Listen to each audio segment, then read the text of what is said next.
Hello, and welcome to Greet the Week.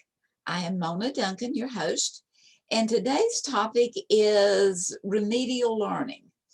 And before we do have a PowerPoint, but before I get started, I want to just give you a little history.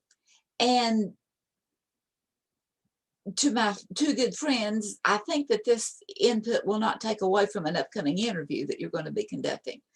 But I was born and reared in the majestic mountains of West Virginia, and it was a very simple lifestyle. We were pretty self-generating with gardens and animals and so forth. And I went to a one-room schoolhouse where one teacher taught grades 1 through 8, and the largest enrollment we ever had was like 30 people. And anyway, a job change came, and when I was 15 years old, we moved to Waco, Texas. My uncle had founded Jones and Williams Construction Company and was just building everything in this area. And he needed a foreman for a new high school that was being built. And he talked my dad into moving down to Waco, Texas. And so I come from that very simple lifestyle into a metropolitan lifestyle. And it was a culture shock for me. And not only in coming from a small community where everyone literally knew everyone to a larger community where I knew no one, but also nature played a trick on me. When we left the boundary of West Virginia, I was 4'11". And when we drove into Waco, Texas, we took a 3-day journey, I was 5'7". And I mean that plus the change in the climate, the change in the people, and all of that, it was rather astonishing, rather different. And so my mother and my sister went to the school that I would be attending, and they registered me, and I did not want to go at that time. And then Monday morning, when it was time for me to go to school, my dad was on his way to the job and to check it out and to see what was on for him. And so at 7 o'clock in the morning, he dropped me off at the school and went to work. And I was there all alone in this big old building. The doors were locked. And eventually, some people began to accumulate. And I saw this young lady, and I went over to her, and I told her my name. And she kind of looked at me, and she said, "I am in the 9th grade." Well, I was too, but I think she thought maybe I was the 7th grade or the 8th grade, or I was below her status. Anyway, that was my introduction to schooling. But then, whenever all the people gathered and the doors opened, and they was telling us where to go, and someone did guide me where to go, but we went to what they called homeroom. Except that the lady that was teaching homeroom was helping us to get our schedules and to know where to go. But she made the comment that this is the 3rd period. And I'm thinking, you know what? I may be a hick from way back in the hills, but I know that you don't start on 3. You start on 1, 1st period, 2nd period, and then you have 3rd period. But I was so confused. And before the day was over with, they had put me into remedial classes. So anyway, we're going to be talking today about remedial learning. And I think that follows through us with life. That life is a continuum. And we keep getting the same lessons over and over and over because we just don't get all of the information the first time. So remedial learning, Paul Meyer, the founder of the Success Motivation Institute, said that we need to be exposed to information at least 7 times before we begin to understand it and can use it proficiently. So in the remedial learning, it is the need, we're looking at the need for spaced repetition, You can't get it all in one load. It just doesn't sink in that much. And it needs to be done with engagement, which is code for non-monotonous ways. We need things that are encouraging and things that will help us to see. So in looking at mistakes that we make and how to overcome them and the non-secrets of success, one is that we need to clean up. We need to begin to look at who we are and how we can control our impulses and set healthy boundaries. That is good for us as well as, respecting of others. That we need to grow up and realize that there's such a multitude of things going on in any environment, and to not take things so personally. To wake up, not only individual, but also to the fact that we are more alike than we are different. It's waking up to the fact that we are in this big, huge, we need that one-on-one, we need that understanding, but we are more alike than we are different. And we need to suit up. We need to present our best self, realizing that we do have that shadow side, which is not necessarily evil, it's just one that we don't want to display. And presenting our best self and showing up, being involved, and shutting up. That there are times that we need to understand the power of listening and hearing and allowing that to settle in so that we can understand it better. And speaking up, finding our voice, knowing when to speak up, how to speak up, and then stepping up. That we begin to realize that everyone has positives and everyone has negatives, and to help heal a hurting world. And that, so in doing that, it is looking at Saint Benedict said that always we begin again. I mean, everything is cyclical. It's repetitious. It's again and again and again. I mean, you clean house today, you've got to clean it again tomorrow. Could I ask you a quick question? Sure. When you say we, are you talking about the teacher or the student? I'm talking about we, collective individuals. Both, then. Right. Both the teacher, both the student. Okay. And whoever the teacher is, whether it's a boss, whether it's someone that cuts you off in traffic, whoever the others are.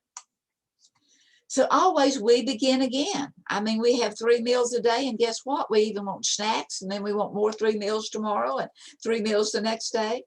So it's that cyclical beginning again. And I do not know who said this. I've heard it again and again, but yesterday is history. Tomorrow is a mystery, and today is a gift. Time is a gift, and that's why it's called the present.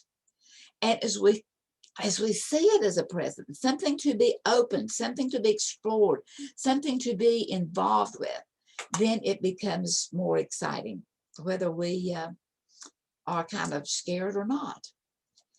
And it's looking at how to unravel a mistake. I mean, if being put in remedial reading, I'm saying, wait a minute, I'm smart. But sometimes we have to show to others and prove to others who we are, but we don't want to do it in that rebel way of it has to be my way. We want to do it in a cooperating way that we're more alike than we're different, but I do have my own personality and my own style and my own knowledge, but I want to learn more. And it's always realizing that a mistake is an event, not a person. It's an event. It is a happening. It is a misunderstanding. It is something you did do, did not know to do. There's just so many things in making a mistake that would put us in a class of being remedial and needing to learn more. And that is an ongoing thing in life itself. And so, my words and how I love words. And words they change not only with how we use them and how they were originally coined, and then we make malaprops out of them, as mentioned before. Incognito, as in something being hidden, and I saw an advertisement where they were advertising it incognito. They took a word and made a pun out of it to give it a different meaning. But words are important. They're very powerful. And our suffixes and prefixes to words are also. So, as in remember, reconnect, redo, re something, is the little suffix or the little prefix of means again and again. It's something we're going to do again. Oh, hi. Thank you very much for calling me. I really need your help. Someone's help. And then miss, the suffix or the prefix for miss, M-I-S. Mistake, misunderstanding, miss whatever, literally means illegitimate, incorrect, it was wrong. But it is an event, not a person. That is. And then the mistake. So let's put the two together. Miss means it's incorrect, and the word take means the yield, the opinion, the angle. So a mistake is something I didn't know, didn't do, didn't know to know, had not ever learned.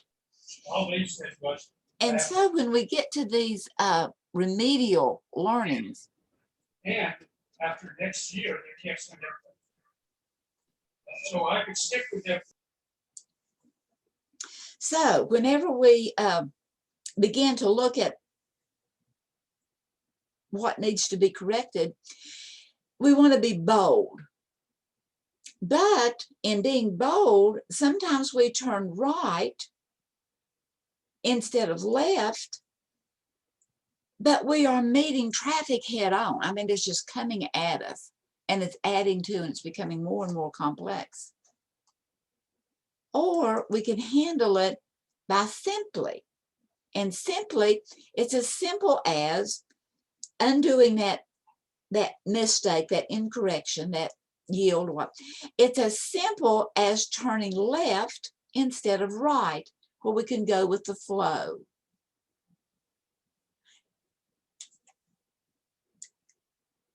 And if it is what it is, which I believe it is what it is. Now what? What will we do about it? What will you do about it? How will you handle it? How will you see it? What will your attitude be? What will it be? Will it be bold of meeting that traffic head on, but realizing that those vehicles coming at you are outnumbering you? Or will it be as simple as going with the flow, or as complicated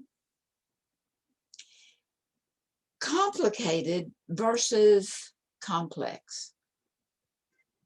Something that is complicated is layers upon layers, and it's kind of folded back and forth and back and forth and back and forth.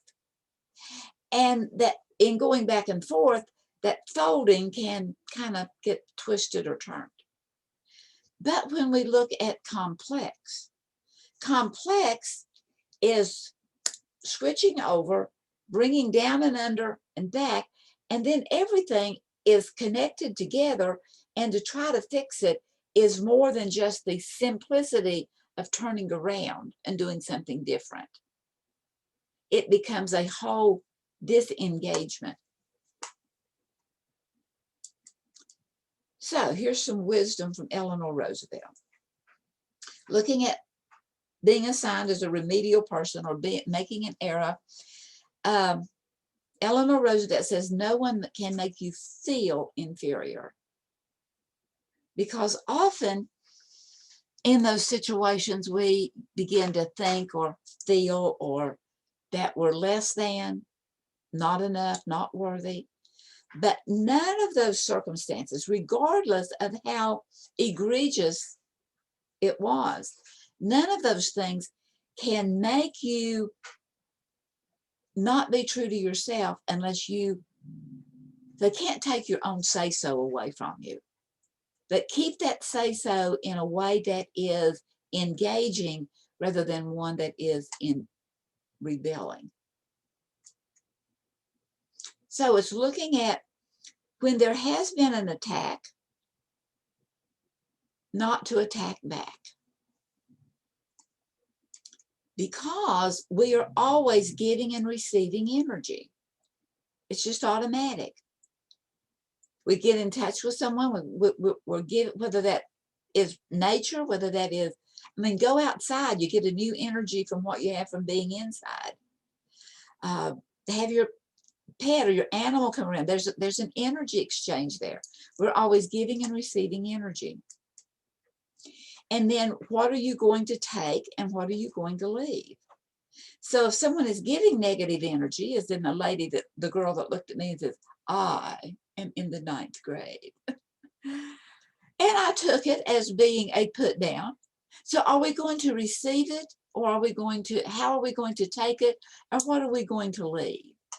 And I think I was nice with her in choosing to walk on, to engage with someone else. Knowing that attack breeds attack, that anytime you are pushed against, you have a tendency to want to push back. And so anytime you push back, somebody wants to push back also. But realize that kindness triggers kindness. Understanding brings more understanding. And I have here a quote from Tony Luna. And at this point in time, I cannot tell you how I came aware of Tony Luna or how I came to be aware of this talk, but I love it. He said, in order to be fully appreciated, I had to plainly be me. I didn't have to act like anyone else. I wouldn't be overlooked if I was true to myself. I just had to be true to the best me I could be. It may not sound like much to someone else, but it was one of the biggest revelations to my life. And I just had to be the best me I could be. I highlighted that myself. I'm the one that made the distraction on that. That wasn't his exact quote. Anyway, we have to be true to who we are, realizing that there's always room for learning.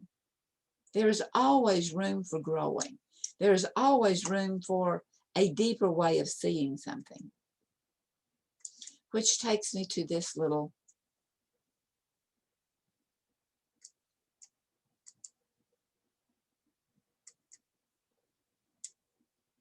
graphic. Wait, I went too fast, too far.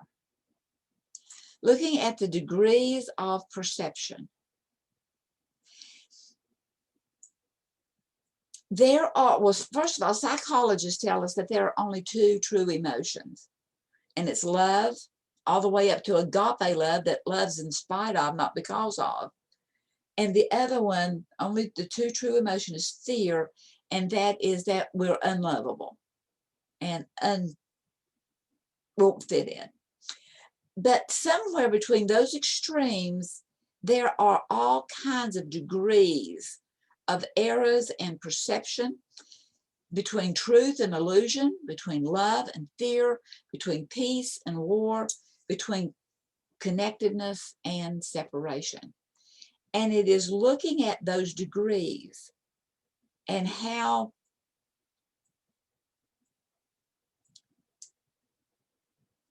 they can be baby steps or they can be giant steps. And in those degrees, it is looking at the vastness of the universe.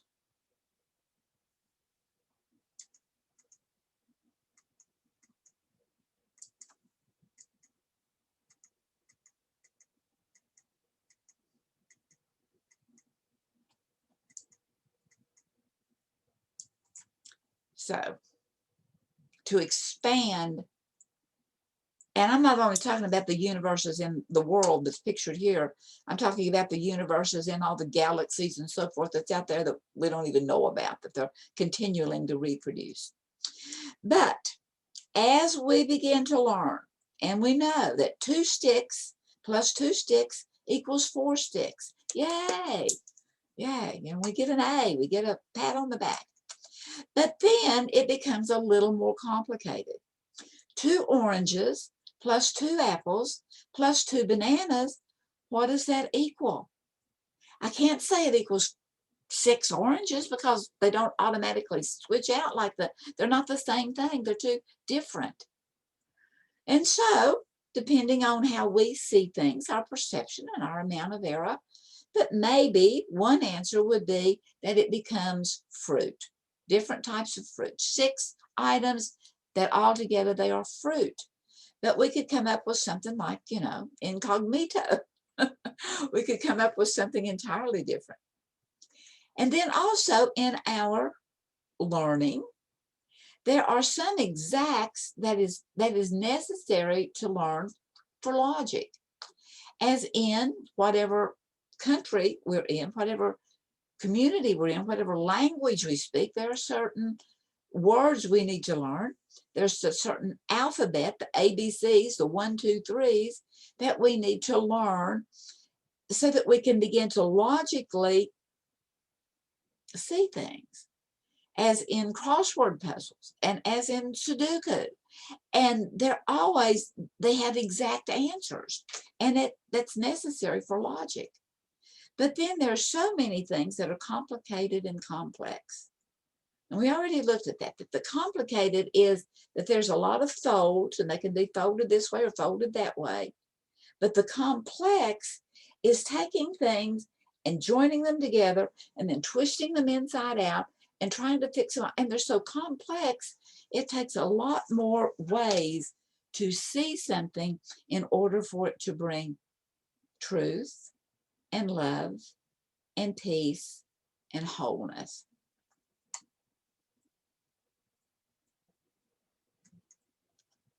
So change is an inside job.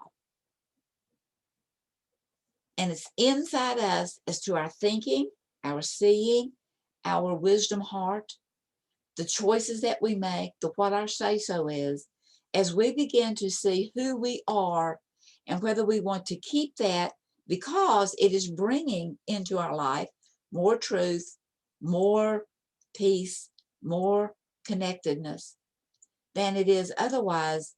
And as we begin to see things differently and begin to make those needed changes and enjoy it.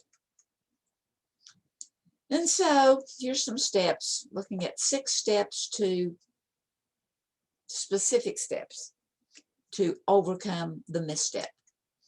1 is your self-esteem. It's realizing that you are a person of infinite worth and value, and that a mistake is an event. It is not a person. Healthy relationships, being good to you, being what's at least not harmful to the other person or to others. Having a pleasant attitude, where it's one that is wanting to learn, wanting to grow, wanting to see another side, even if it is opposed to the one you're currently seeing. Doable goals. What is within your talents and gifts and what is not, and then seeing that maybe a little practice put to it, it could be doable. External actions, that there are things that we must do out here based on those internal thoughts and feelings and emotions that we have. And then that internal desire, because change is an inside job. And as we look internally to who I am, and I may be as grown as I will be stature-wise, but we will never be as grown as we can be relationally wise and intellectually wise and caring wise and compassionate wise. And so it's going back and looking at who we are and who we've been blessed to be and being thankful. Think you can do it? Well, I think you can. So thanks for being here, and many blessings.